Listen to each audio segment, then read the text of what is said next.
Hi guys, you probably already visited my art shop and you probably are interested where I take my impressions for my art.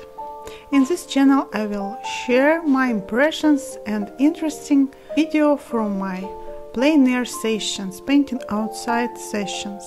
I live in an area surrounded by splendid heather fields, and in August they burst into bloom, filling the air with a sweet scent of honey.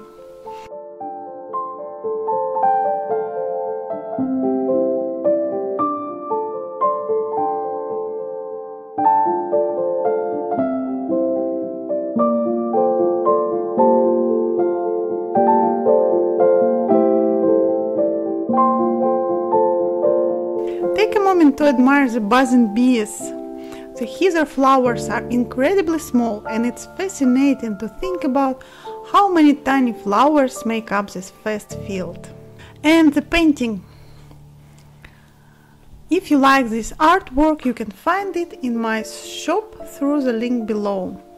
Please subscribe to my channel to stay updated with more intriguing videos from my art journeys and outdoor painting sessions.